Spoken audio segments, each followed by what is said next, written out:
학생들이 학교가 아닌 거리로 나와서 기후위기에 대한 그 목소리를 내고 있습니다. 이제 우리 어른들이 이 책임을 이제 학생들한테 미루지 말고 응답할 때라고 저는 생각하거든요. 우리 아이들에게 환경학습권을 보장해 주시고 우리 사회의 에너지 전환을 촉구하는 목소리를 내주시기 바랍니다. 안녕하세요. 반갑습니다. 네, 선생님 먼저 본인 소개 좀 부탁드릴게요. 예, 저는 지금 옥서초등학교에 근무를 하고 있고 초등교사 한 지는 18년 정도 됐습니다. 14년 정도 전부터 이제 환경교육에 관심을 갖게 되었고 환경교육을 지금까지 이어오고 있습니다. 들어보니까 초등학교 선생님이시자 환경교육을 좀 이렇게 열심히 하고 계신 분이신 것 같은데요. 일단 환경교육이 어떤 건지 좀 전체적으로 한번 설명 좀 부탁드립니다. 저희가 이제 학교에서 환경교육이라고 하면 이제 뭐 분리수거를 한다든지 뭐 학교에 청소를 한다든지 이렇게 이제 국한되어서 말하는 경우가 많은데 사실 환경교육이라는 것은 오염된 문제를 이제 해결하는 것도 환경교육으로 이제 생각을 할 수가 있고 그것은 아주 이제 좁은 의미의 환경교육이고 현재는 이제 문제를 일으키지 않는 오염을 예방하는 것도 환경교육을 할 수 있습니다. 근데 조금 더 요즘은 이제 어떻게 얘기를 하냐면 환경 소양을 가진 시민을 양성하는 것. 네. 그러니까 우리가 세계 시민으로서 지금 지구적 문제가 크잖아요. 그래서 그 지구의 기후위기 문제라든지 이런 문제들을 해결도 하고 예방도 할 수 있는 그런 소양을 갖춘 시민을 양성하는 것을 환경교육이라고 합니다. 이렇게 환경교육의 선생님께서 관심을 가지게 되신 이유가 있을 것 같아요. 네, 저는 지금 주로 이제 하는 내용이 학교 환경교육을 활성화시키기 위해서 어떤 재원들을 이렇게 양성을 할까 막 이런 쪽으로 연구를 하고 있는데 제가 처음 이제 환경 문제에 관심을 갖게 된 것은 제가 초등학교 때 그러니까 국민학교 때였죠. 네. 그 당시에 오존층이 이제 구멍이 생겨서 제가 이 나이쯤 그러니까 어른이 될 때에는 사람들이 피부암에 걸려서 죽을지도 모른다라는 기사가 난 적이 있어요. 맞아요. 저도 어릴 때 그런 교육이나 뭐 기사를 본 적이 있는 것 같아요. 저랑 비슷한 세대신 것 같아요. 그러게요. 그때 이제 저는 굉장히 그걸 심각한 문제라고 생각했거든요. 그리고 이제 초등학교를 지나고 중학교, 고등학교를 지나고 이제 교사가 되고 나서 우리 학생들이 저와 같은 모습을 보일 때 제가 이제 그 생각이 다시 난 거예요. 그래서 환경 교육을 조금 더 연구를 해봐야 되겠다라는 생각을 하고 이제 전공을 시작하게 됐습니다. 우와.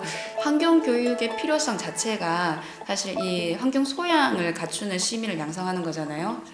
이 기후 변화가 상당히 많은 부분에 연관이 되어 있어서 지금 가장 큰 문제는 기후 위기인데 그 위기를 어디에서부터 해결을 해야 할지 잘 모르기 때문에 그 연관성을 찾는 것도 이제 사실 교육으로 접근을 해야 하고요. 그리고 또 이 기후 위기를 학생들 입장에서는 너무나 이제 복잡한 문제이기 때문에 이 기후 위기를 해결할 수 없다라고 포기하는 경우도 많이 있습니다. 약간 비관적인 그런 시선으로 바라보는 친구들이 많은 것 같더라고요. 맞습니다. 그래서 이 기후 위기 자체는 인과관계에 대한 문제는 분명히 이제 있고 그것을 이제 어떻게 대응을 하기 위해서 우리가 어떤 노력을 해야 될 것인가. 근데 이제 그 노력이 우리 개인의 노력뿐만 아니라 어떤 패러다임 전환 쪽으로 접근을 해야 돼서 인식의 개선이 굉장히 많이 필요한 부분이 있거든요. 인식의 개선. 네네. 그래서 이제 환경교육은 좀 교육과정이나 평생교육적으로 접근을 해야 할 필요가 있다고 보죠.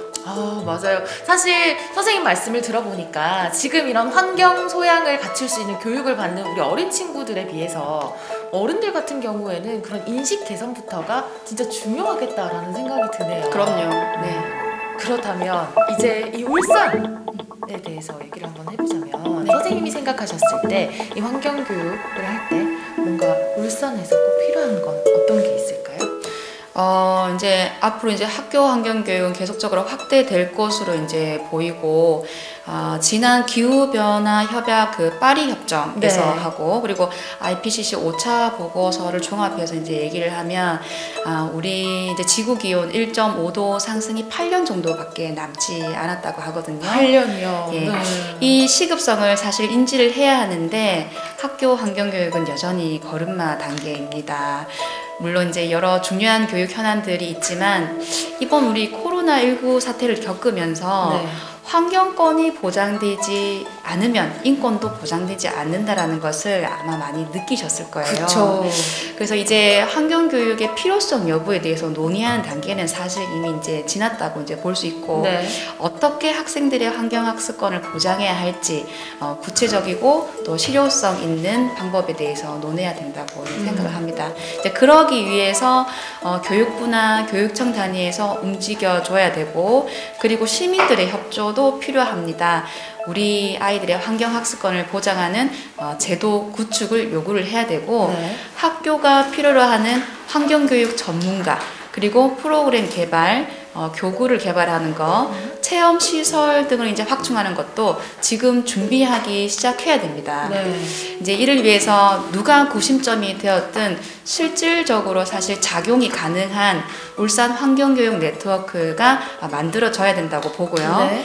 어떤 단체든 이 문제를 혼자 해결할 수는 없습니다. 그게 지자체든 뭐 시교육청이든 이 환경 문제는 혼자 해결할 수 없는 문제이기 때문에 네. 환경 문제야말로 소통과 연대와 협력만이 그 답을 찾아갈 수 있을 것이라고 봅니다. 아, 정말 많은 분들이 소통하고 또 연대하고 협력해서 우리 아이들에게 정말 적합한 환경 교육이 정말 이루어져서 미래의 우리 세대들이 좀 더 좋은 환경에서 그렇게 비난적이지 않는 삶 이렇게 생각 속에서 살았으면 좋겠다라는 생각이 듭니다. 맞습니다.